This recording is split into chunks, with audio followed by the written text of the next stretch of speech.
Hey everybody, what's up? It's me, Jack with Geo's Passion. I'm here today to talk to you about the $30,000 millionaire.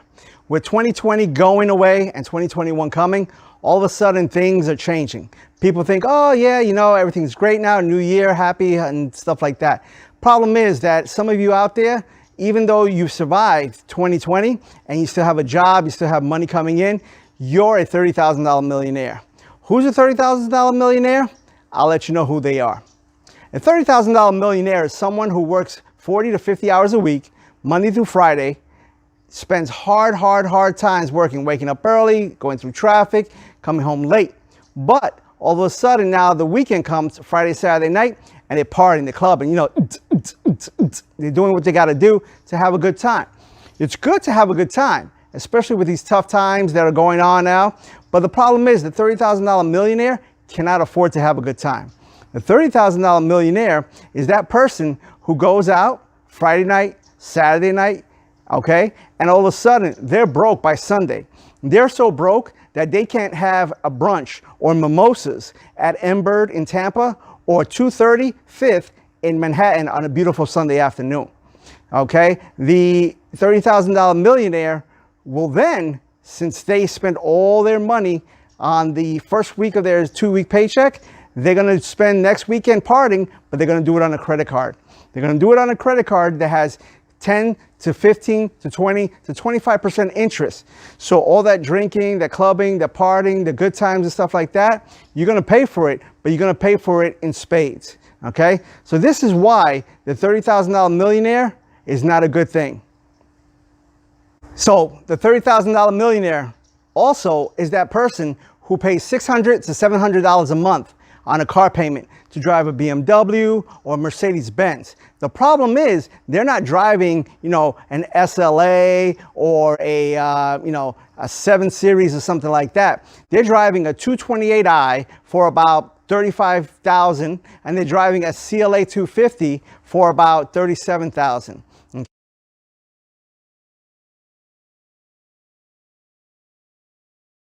Okay, so now you've got these cars, you finance them, you're going through the years, okay? Then after 7 years, when you finally pay off that $50,000, $60,000 car and you go shopping for a new car, that car is not worth $50,000, $60,000 anymore, okay? But you have bad credit, so now you can't get a good car or you can't get a lease, okay?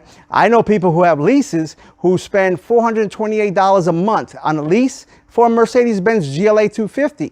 And what happens? In 3 years, they get a new one instead of having to deal with maintenance issues and mechanic issues and all that things like that. So that's another thing the $30,000 millionaire has to think about, okay? Getting their stuff straight so that they're not fleeced out of, vehicles and stuff like that. So they're not paying more money than they should for a vehicle. Now, I'm going to break it down even more.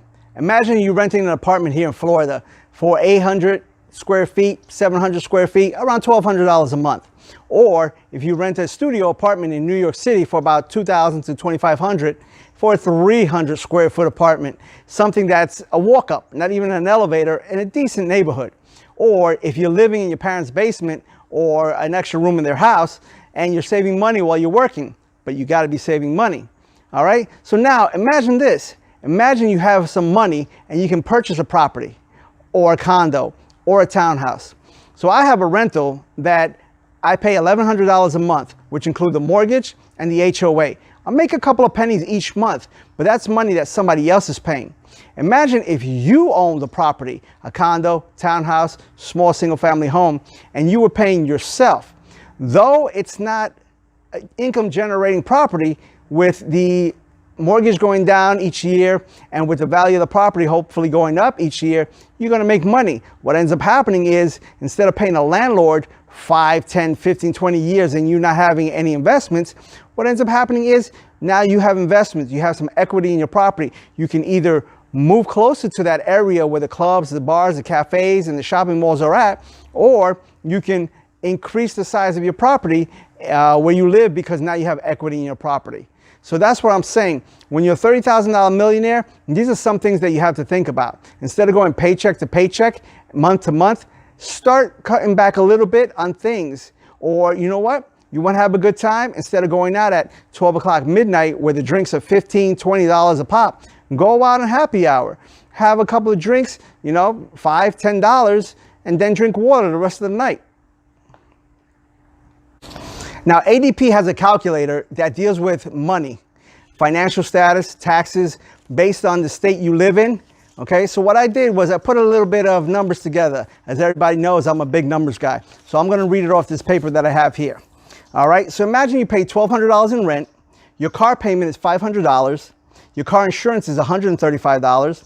Your utilities like electric is $100. You're going out, you're spending $100 a weekend, 4 weeks in a month, that's $400 in a month. You're eating out lunch every day at work. You figure you spend about $10 a day at work, 20 days of work during the month, so that's $200 right there. Now you got to get to work, so you're going to spend gasoline. I know some people now with the pandemic, they're not driving to work. But I do know other people that are not only driving, they're driving further because they were, you know, they have a job and the only places that are open in their job now are in further distance, maybe the bigger warehouse, the bigger headquarters and stuff like that, especially like Amazon, you know what I'm saying? So then with gasoline 4 times a month, $160. Health insurance, $100 a month. Okay, that total is $2,795 a month. After taxes, okay, in the state of Florida. So now your state might be different. New York, California, that might be, you know, it might be worse because the fact is that you're making a lot of money, but you're getting taxed city, state, and federal taxes, okay, amongst other things. So now, if you take that, okay, you have to make at least $21.40, which at the end of the day is around $44,512. And that is $14,512 more than your $30,000 a year salary. So these people who are like, oh yeah, $15 an hour and stuff like that, you're not going to make it. You're still not going to make it. Okay. Entry wage is entry wage. If you're a $30,000 millionaire and you're spending all this money, okay, and you're not doing what you got to do to save or to build, you know, a savings so you could buy some property, so you could build on your, you know, your legacy, your fortune and stuff like that, then you're doing yourself a disservice. At the end of the day, I'm being conservative with these figures because, like I said, you got some people who have child care, some people who have student loans, some people who have hospital bills that are outstanding. You know, so you take that into consideration each month, and that amount could be way higher. So instead of making $21.40, you might have to make $25, $30 an hour to be able to survive. Okay, so that's why the $30,000 millionaire, you got to wake up if that's you, especially in 2021. So many people focus on their physical health, but they don't think about their financial health. If you don't think about your financial health, that can also damage your physical health because that'll bring stress upon you, all right? And that stress will lead to heart disease and stuff like that because you eat more, you're less exercise, you're always depressed.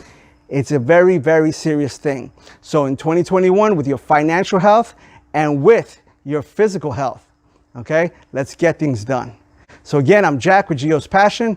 I hope you liked this video. If you did, like and subscribe below and let me know if this video affected you somehow to start thinking about your financial future. Once again, enjoy the ride.